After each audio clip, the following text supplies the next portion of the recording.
પ્રશ્ન એ છે કે જો 10-12 વર્ષથી કે 13 વર્ષથી આમ આદમી પાર્ટી ત્યાં સત્તામાં હતી તો એ 13 વર્ષમાં એને પોતાનો જે હોલ્ડ બનાવી લેવો જોઈએ, કારણ કે પંજાબ અને દિલ્હી બે જ જગ્યાએ આમ આદમી પાર્ટી સત્તામાં હતી, તો આમ આદમી પાર્ટી માટે સૌથી મોટું સત્તાનું કેન્દ્ર તો દિલ્હી જ હતું.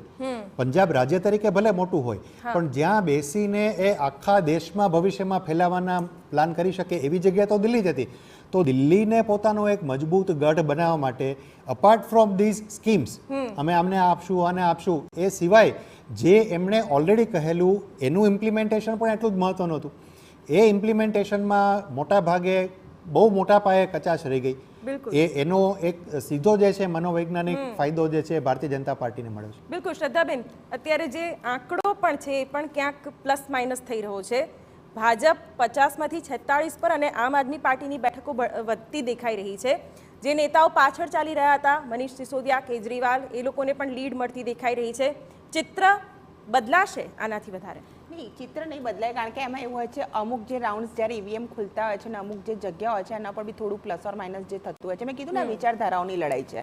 તમે વિરોધ પક્ષની વાત કરો છો તો દિલ્હીની સ્પેસિફિક વાત કરીએ તો 27 વર્ષથી ત્યાં ભારતીય જનતા પાર્ટીનો અત્યારે જે છે રિઝલ્ટ જે છે આવશે ને ભારતીય જનતા પાર્ટીના ત્યાં મુખ્યમંત્રી બેસે, પણ 27 વર્ષથી અમારા તમામ કાર્યકર્તા અને નેતાઓ ત્યાં વિરોધ પક્ષમાં મજબૂતીથી રહ્યા છે.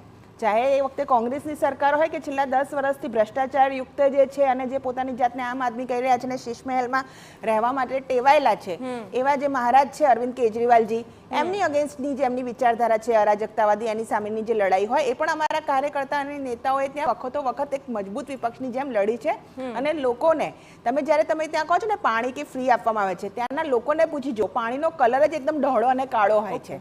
તમે જ્યારે ફ્રીની વાત કરો છો, જ્યારે તમે કહો છો બધું ફ્રી બીચ છે, રેવડી કલ્ચર છે, ત્યારે હું એ જ કહેવા માંગુ છું કે રેવડી કલ્ચરમાં પીવાનું પાણી એવું આપો કે જેમાં કોલેરા કે જોન્ડિસ થઈ જાય, સાથે સાથે તમે દારૂની બોટલ આપી દો અને દારૂ જેવા લીકર જેવું કૌભાંડ કરો. આખું જે યુવા ધન છે એને નશામાં તમે પોરવી દો.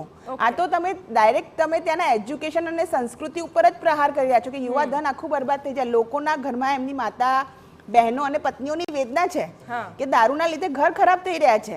તો આજે એનાથી જે લોકો પૈસા કમાવીને એ પૈસાનો જે સદુપયોગ કે દુરુપયોગ જે છે ગોવાના ઇલેક્શનમાં કરતા હોય, હરિયાણાના ઇલેક્શનમાં કરતા હોય, તો આજે જનતા ત્યાં જોઈ રહી છે કે શું અરાજકતાવાદી વિચારધારા છે.